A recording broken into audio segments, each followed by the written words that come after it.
Guys, selamat datang lagi di Cerita Maya bersama saya Maya Anantia. Aduh, mohon maaf ya guys kalau kalian agak sedikit keganggu dengan silau-silau cahaya gemerlap shining shimmering splendid yang ada di sebelah saya ini.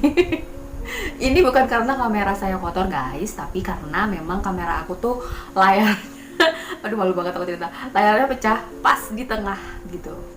Akhirnya dia membentuk suatu siluet yang berupa gemerlap-gemerlap cahaya bersinar gitu kan ya, kayak peti harta karun, dan akhirnya aku memutuskan memakai ya inilah apa hiasan-hiasan biar kalian nggak terlalu terpaku sama yang silau-silau di sebelah sini. Ya begitu guys, karena memang awalnya mau dibenerin cuman karena di lokasi aku ini zona merah. Aku mengurungkan niat dan kalian sabar-sabar aja sampai situasi mereda, aku baru berani benerin kamera aku. Jadi mohon maaf ya guys, untuk beberapa video ke depan kalian akan terus melihat shining shimmering splendid yang ada di sini. Dan aku juga minta maaf nanti beberapa video ke depan kalian akan masih ngelihat aku memakai baju ini, karena ya itu tadi udah kameranya bermasalah jadi agak ragu-ragu gitu mau rekam video banyak-banyak sekalian langsung aja terus langsung diedit gitu maksudnya. Jadi sekali brek langsung banyak video, maunya begitu. Oke, tanpa basa-basi terus-terusan kebanyakan ngomong, hari ini aku pengen bahas sebuah cerita misteri lagi buat kalian. Oke, langsung aja kita lanjut ke ceritanya. Dukun Beranak. Peristiwa ini udah terjadi sangat lama, sekitar tahun 1990-an. Dialami oleh Mak Sari, seorang wanita yang berumur 50 tahunan. Mak Sari tinggal di sebuah desa terpencil di Cianjur. Di desa itu masih menggunakan lampu minyak sebagai penerangan guys. Dan kebetulan areanya itu dikelilingi oleh hutan. Desa ini hanya ditinggali oleh beberapa ratus keluarga dan itu pun tersebar di seluruh desa. Oleh sebab itu mengakibatkan jarak di setiap rumah itu jauh-jauh, terutama rumah-rumah yang berada di ujung desa. Kira-kira 100 meter sekali baru akan ditemukan rumah. Mak Sari ini berprofesi utama sebagai penanam padi atau petani nih guys. Tapi pada saat musimnya tidak tanam padi, dia mengandalkan keahliannya yang lain untuk mencari nafkah, yaitu membantu wanita yang hendak melahirkan, atau warga kampung biasa menyebutnya dengan sebutan dukun beranak. Untuk bayarannya, Mak Sari tidak biasa menerima upah atau imbalan berupa uang sebagai bayaran. Namun dia biasa menerima bayaran dengan hasil kebun atau buah-buahan gitu, ala-ala orang kampung. Meskipun begitu, Mak Sari ini sangat bersemangat menjalani profesi yang satu ini. Maklum aja, karena di saat itu di desanya tuh nggak ada tenaga medis ataupun bidan sama sekali. Jadi profesi sebagai dukun beranak ini sangat-sangat dibutuhkan oleh masyarakat. Jadi warga-warga sekitar tuh emang sangat bergantung banget sama jasa-jasa dukun beranak untuk bantu warga yang hendak melahirkan ataupun khitanan guys. Jadi profesinya double-double nih, khitan juga, dukun beranak juga. Mak Sari ini sudah cukup terkenal kemampuannya, jadi seluruh warga kampungnya nggak ada yang meragukan keahlian Mak Sari ini. Mak Sari tinggal sendiri di sebuah rumah yang terbuat dari gubuk bambu. Dan sebenarnya Mak Sari ini punya seorang cucu laki-laki. Kebetulan cucunya ini bekerja di luar desa, jadi nggak setiap hari mereka pulang, mereka ketemu, atau cucunya tuh nggak tiap hari pulang gitu. Tapi ketika cucunya ini pulang, cucunya selalu membawakan makanan untuk Mak Sari. Mak Sari nggak pernah keberatan tinggal sendiri. Selain dia memang udah terbiasa tinggal sendiri, dia nggak mau nyusahin orang lain. Apalagi setelah kematian suaminya beberapa tahun lalu akibat sakit. Dan dia adalah wanita yang cukup mandiri, jadi semuanya nggak masalah bagi dia. Pada suatu malam saat dia sedang tidur di rumahnya, tiba ada seseorang mengetuk pintunya. Mak Sari langsung bangun. Dia bangun dan mengambil lampu minyak dan bergegas membuka pintu. Siapa yang mengetuk pintu tengah malam begini, pikirnya. Tanpa ragu, Mak Sari membuka pintunya. Dia memang udah biasa didatangi orang malam-malam karena emang profesinya sebagai dukun beranak. Maaf Mak, mengganggu malam-malam. Tapi saya butuh bantuan Mak, istri saya mau melahirkan, kata seorang laki-laki yang berumur sekitar 28 tahunan ketika Mak Sari membuka pintu. Mak Sari langsung menjawab dengan sigap, "Oh iya, sebentar, saya siap-siap dulu." Mak Sari kemudian masuk ke rumah, membawa beberapa kain dan mempersiapkan peralatan-peralatan yang diperlukan untuk persiapan bersalin. Kemudian Mak Sari berjalan keluar ke arah pintu dan bertanya, "Di mana rumahnya?" "Mari Mak, saya antarkan," gitu kata lelakinya. Kemudian gak lama pria itu mengarahkan Mak Sari di antara kegelapan hutan-hutan dan juga cahaya dari obor yang dibawa oleh pria itulah satu-satunya cahaya atau pusat cahaya yang ada di area hutan yang gelap. Pria itu terus menuntun Mak Sari untuk menuju ke desanya. Semua rumah tertutup dan jalanan tentu saja sangat sepi. Maklum, sudah tengah malam, jadi pasti seluruh warga desa itu udah tidur.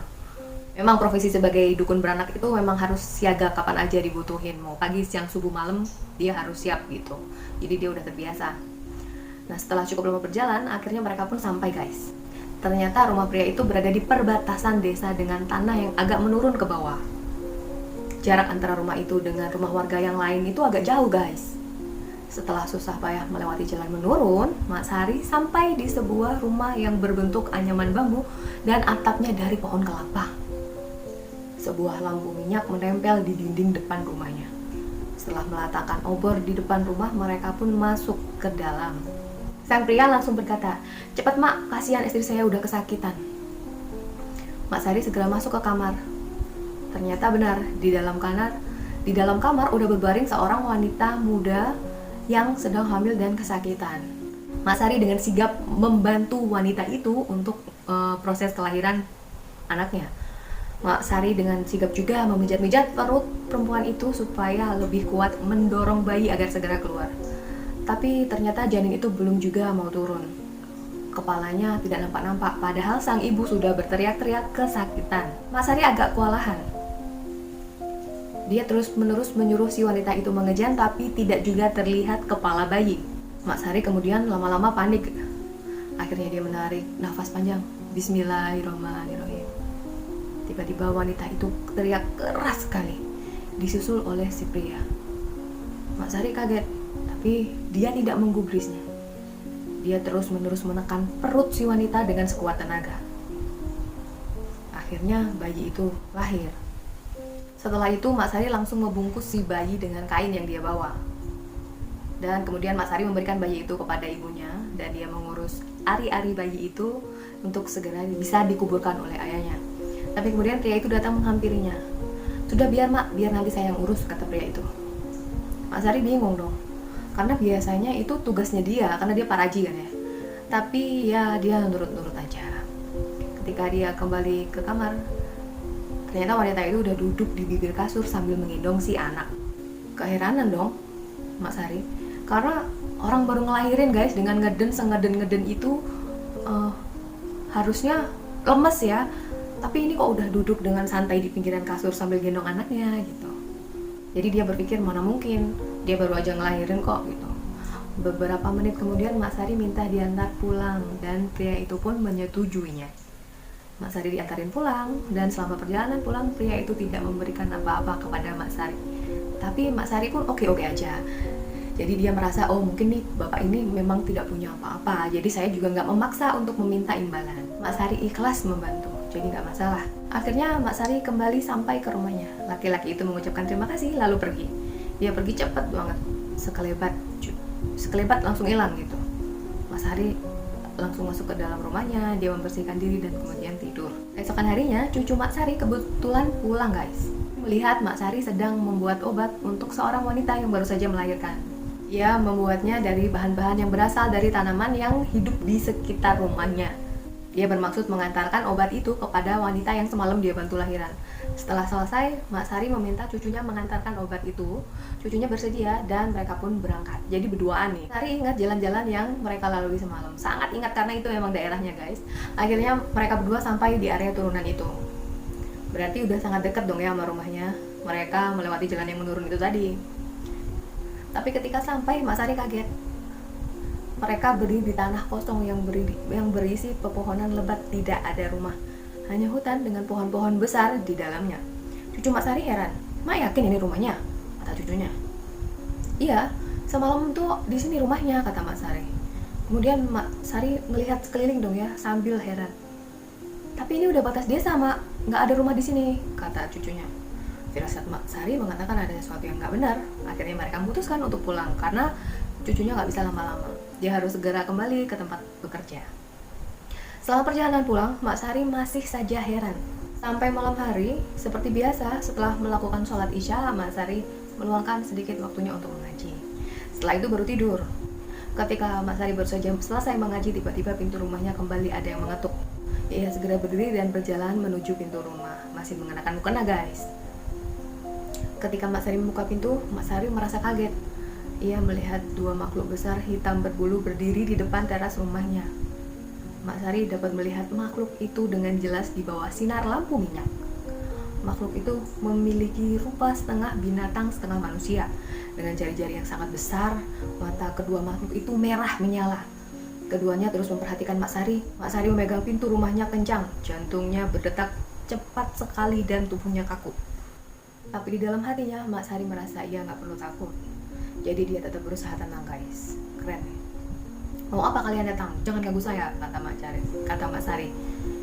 Makhluk itu masih saja diam. Mak tidak pernah mengganggu kalian. Kalian punya alam kalian sendiri. Jadi pergi, kata Mak Sari. Makhluk itu masih diam saja, guys. Akhirnya Mak Sari kesel. Dia ngambil sebuah gelas besi dan melemparkannya ke arah makhluk itu.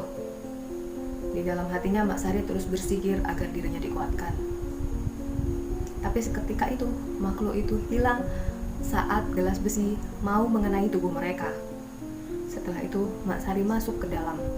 Dia meneruskan mengaji hingga ia ketiduran. Ia terbangun waktu sholat subuh tiba. Jadi Mak Sari melanjutkan menunaikan sholat subuh. Ketika matahari mulai naik, ia baru berani keluar rumah. Saat ia keluar rumah, ia kaget dengan apa yang ia temukan. Mak Sari menemukan banyak sekali buah-buahan hasil kebun, singkong, ubi, dan beberapa sayuran, guys. Semua tertumpuk di depan rumahnya rapi. Awalnya ia ragu-ragu, tapi saat ia sudah memastikan bahwa itu memang benar adanya, dia membawanya masuk ke dalam rumah. Mak Sari sempat bingung, tapi kemudian dia mengerti. Ternyata pria dan wanita yang ia bantu saat itu bukanlah manusia, jadi mungkin sebangsa jin. Jadi itulah mengapa saat ia mengucapkan bismillah mereka teriak. Dan wanita itu juga langsung bisa duduk setelah melahirkan. Mungkin ini buah-buahan ini adalah tanda ucapan terima kasih dari mereka.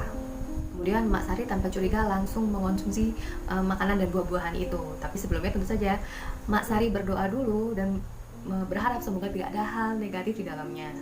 Dan ternyata memang gak ada apa-apa. Itu pure buah dan bahan makanan biasa. Tidak kurang, tidak lebih.